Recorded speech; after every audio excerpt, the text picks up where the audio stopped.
พี่น้องเอ๋ยสุขสบายดีมื้อนี้สิมานำเสนอนะความขี้ข่านของคนเนาะพี่น้องเนาะคือซื้อว่าคนขี้ข่านมันก็มีอยู่บ้างนะขี้ข่านย่างขี้ข่านนอนขี้ข่านกินโอ้ยแต่บุคคลคนนี้พี่น้องเอ๋ยนะขออนุญาตคลิปวิดีโอของวัยรุ่น90เราอยู่ทางฝั่งสปปลาวพี่น้องเอ๋ยนะฮะ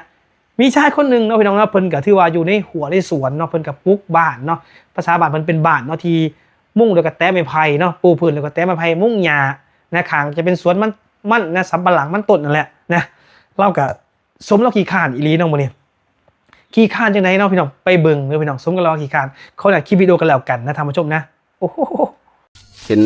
มันบ่มีแฟบไส้เอาไปซักเครื่องเด้เครื่องเปื้อนเยอะๆอยู่หั่นเอาไปซักเครื่องเด้ผ้าห่มนี่จวบบ่จวบเด้อจังมาทุกคนเอาแฟบไปให้องขี้ข้านให้เอาให้มันซักเครื่องนี่องขี้ข้านนี่มันบ่มีแฟบซักเครื่องถามแล้วเมื่อวานนี่แต่ก็เห็นกระต่ายสบู่เขาก็บ่ได้มาสิเอาแฟบไปให้เขาเอาไปซักเครื่องโดนเขาพอแล้วไปเขาสักเครื่องก่อนทุกคนเลยไปมอนเอาแฟบเห็นมันบ่มีแฟบไส้เอาไปสักเครื่องเด้มันเปื้อนเยอะอยู่หันเอาไปสักเครื่องเด้มึงผ้าห่มนี่จวบบ่จวบเนี่ยเดี๋ยวได้เงิน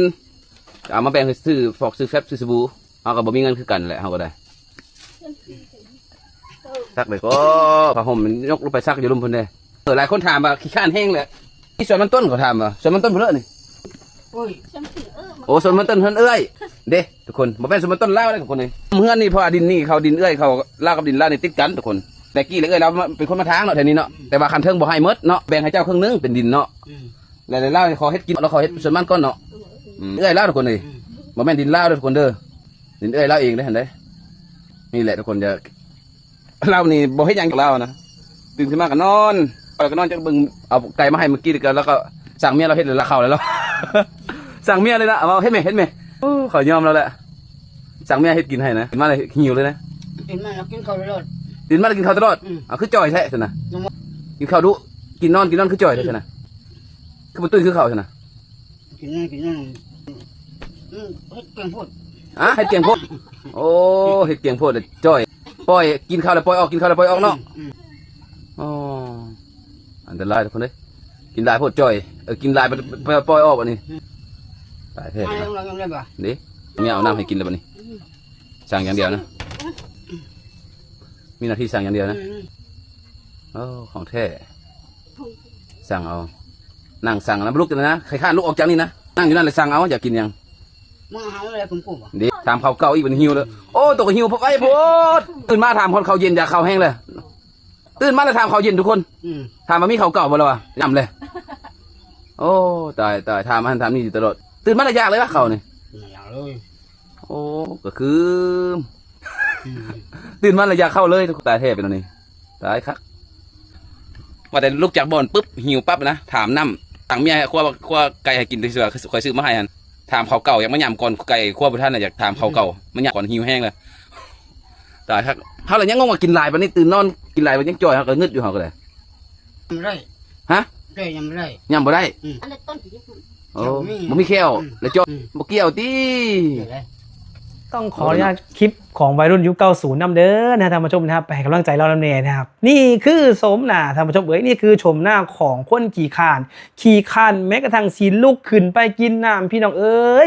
เนี่ยสมกับเราว่าขี้ข่านอีดีออล้อเนี่ยเบิ่งจากสภาพของบ้านเล่าอันนั้นบ้านได้พี่น้องเอ๋ยเนี่ยถ้าเป็นประเทศไทยเพิ่นเจิญว่าเถียงหน้ามุ่งโดยหญ้าแอมโดยฟ้ากระแตเนาะกระแตที่สานโดยไม้ไผ่พี่น้องเอ๋ยปูพื้นด้วยกระแตไม้ไผ่คือกันทั้งข้างก็จะเป็นขี้ไฟหรือว่าห้องครัว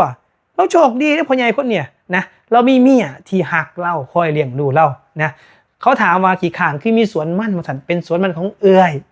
โอ้โหสมระวังเราขี้ข่านนะเป็นของเอื้อยนะประเทศไทยมีบ่คนขี้ข่านแบบนี้ขึ้นชื่อว่าบาบูเองกับขี้ข่านนี่กันเนี่ยทุกคนก็ต้องหาความสบายให้ตัวเองแต่ว่าเราก็ขี้ข่านโพดขี้ข่านหรือว่าพี่น้องเอ๋ยนะฮะถ้าขี้ข่านเพราะจำนี่นะจะเกิดเป็นคนยังพออ้าวน้องพี่น้องเอ๋ยนะโอ้ยเนี่ยฮะสมกับเราขี้ข่านเบิ่งแค่ผ่าเราพี่น้องเอ๋ยนะผ่าทีอยู่ทีนอนเรานะเราตื่นขึ้นมาแล้วก็กินแล้วเราก็นอนนะตามทีคลิปของ วัยรุ่น90เพิ่นได้ว่าเนาะมื้อนี้วัยรุ่นยุค90เอาแฟบไปให้เราฟงซักฟอกนะไว้เราซักผ้าพี่น้องเอ๋ยนะฮะเอาไปให้เราเองอย่างเราขี้ขลาดเนาะพี่น้องเอ๋ยนะเฮาสิไปสุกหยู่คนขี้ขลาดหรือว่าไปส่งเสริมคนขี้เกียจพี่น้องเอ๋ยนะเป็นแบบนี้บ่เนาะเป็นแบบนี้บ่เนาะนะบ่าวบุเองก็เห็นคลิปวิดีโอนี้โอ้โหโด่งดังพี่น้องเอ๋ยนะเป็นไวรัลเป็นกระแสอยู่ในสื่อโซเชียลว่าสิเป็นแอปดำนะฮะแอปฟ้านะฮะแล้วก็แอปแดงพี่น้องเอ๋ยจนมาเห็นขนาดนี้ยอมเราอีดีนะเราขี้ขลาดคักขี้ขลาดแน่นะชมหน้าของเราเห็นเราพี่น้องเอ๋ยนะฮะว่าเพื่อนคนขี้ขลาดพี่น้องเอ๋ยนะอยู่ไสมีแน่เว้าสู่กันฟังเด้อเนี่ยของเขตประเทศไทยของเขตประเทศลาวเหตุการณ์นี้พี่น้องเอ๋ยนะคลิปวิดีโอนี้เกิดขึ้นอยู่ที่ประเทศลาวเนาะถ้าเพื่อนที่ตามคลิปวิดีโอของวัยรุ่นยุค90เราจะเปิดวิดเทปเนาะฟังแล้วก็เต้นเนาะแล้วก็โด่งดังเนี่ยแต่เรานำเสนอคลิปวิดีโอของคนขี้ขลาดมื้อนี้อยากให้ท่านผู้ชมได้เห็นหรืออาจจะเป็นการกระตุ้นก็ได้ว่าถ้าเฮาขี้ขลาดเฮาก็ได้ซ้ำนี่เนาะพี่น้องเอ้ยสีเลี้ยงลูกเลี้ยงเมียได้แนวใดเนี่ยเบิ่งจากสภาพการเป็นอยู่ของเราสมกับว่าเราขี้ขลาดอีนี้อ๋อหรอพี่น้องเอ้ยเนี่ยถ้าเราว่าเราขยันเนี่ยข่อยบ่เชื่อเราหรอกเนาะพี่น้องเนาะ โอ้เห็นคลิปเห็นทีแรกบ่ก็บ่อยากจะเชื่อเนาะเห็นคลิปวิดีโอที่มีคนแชร์นะให้กันเบิ่งหลายต่อหลายเนาะว่าคนขี้ขลาดเป็นแนวใดบ่าวเองก็สงสัยมื้อนี้ได้เห็นกับตาจนได้ฮู้ว่าโอ้ชมน่ะเราเป็นจังซี่เด้อยากกินน้ำก็ให้เมียเอามาให้อยากกินต้มไก่ว่าซั่นเนี่ยเราขี้ขลาดเราคือมีต้มไก่กินพี่น้องเอ้ยข้างบ้านเอามาให้เรากินนะไปเบิ่งชมหน้าของเราไปเห็นแหละไปบอกเราแล้วก็หัวเราบ่ได้มีความกระตือรือร้นอีหยังพี่น้องเอ้ยเราบ่ได้เจ็บบ่ได้ปวดเด้ผู้ใดสิเว้าผู้ใดสิว่าผู้ใดสิตีเราแล้วก็เสยเพราะว่าเราขี้ขลาด โอ้ยจักสีบาแนวใดพี่น้องเอ้ยนะคนขี้ขลาดมีอยู่บนโลกใบนี้ก็เห็นกันเนาะพี่น้องเนาะเอ้าพี่น้องเอ้ยเป็นคนขี้ขลาดอย่าบ่ถามเนี่ยถามคนไทยเนี่ยคนไทยคนขี้ขลาดบ่เนาะคนลาวอาจจะบ่ทุกคนเนาะหรืออาจจะทุกคนขี้ขลาดแต่บ่ขี้ขลาดคือกับลาวพี่น้องเอ้ยนะเว้าพื้นลาวเบาเองก็บ่ฮู้หลายปานนั้นเบิ่งชมหน้าแล้วโอ้สมกับว่าเราขี้ขลาดอีหลีเนาะมื้อก่อนเห็นเรากินต้มบักบวบนะต้มบักบวบกินกับข้าวพี่น้องเอ้ยกับข้าวเหนียวเนี่ยตื่นขึ้นมาเห็นว่าถามหาเมียว่าข้าวเย็นมีบ่เราสิกินเราสิหย่ำนะตื่นขึ้นมาเรากินแล้วนะเรายังพันหลังอยู่นะครับผมแล้วก็ยังว่างอยู่จากที่นอนนะมื้อนี้เดี๋ยวเฮาคลิปหน้าเฮาสิเบิ่งว่ามีผู้ใดเอาอีหยังมาให้เราแน่นะท่านผู้ชมนะถ้าว่าคนขี้ขลาดนะว่าคนขี้ขลาดนะก็บ่ถึงขนาดนี้หรอกพี่น้องเอ้ยนะขี้ขลาดอีนี้ก็ได้ขี้ขลาดจนสิบ่เฮ็ดบ่หาบ่สร้างนะแล้วสิเลี้ยงลูกเลี้ยงเมียได้แนวใดนะโอ้บ่าวเองก็สมว่าเราขี้ขลาดอีเดียวล้อพี่น้องเอ้ยนะบุคคลขี้ขลาดเฮาเกรียนกันอยู่แพร่หลายเนาะถ้าขี้ขลาดแบบนี้ก็ถือว่าก็สิมีบ่ทั่วทุกคนดอกนะท่านผู้ชมเห็นว่าขี้ขลาดนะคนขี้ขลาดอยู่ไสก็ซอยกันคอมเมนต์มาให้ฟังเลยเด้อว่าขี้ขลาดเป็นจังไดเป็นแบบใดเป็นคือจังเล่านี่บ่เห็นเราก็ตื่นขึ้นมาเด้เราก็มีข้าวกินอยู่ได้เห็นว่าเราขี้ขลาดนี่ก็แปลกใจอยู่เด้ถ้าเพิ่มเชื่อว่าเราขี้ขลาดหรือว่าอันนี้เป็นคอนเทนต์หรือว่าจังไดเนาะเพราะว่าจากการที่เรามีอยู่ไม่กินเนี่ยถ้าว่าคนขี้ขลาดแล้วสิเอาข้าวมาใส่กินแต่เรามีกินเด้จากที่เราเห็นเนาะเรามีข้าวกินและเราก็มีความสุขของเรา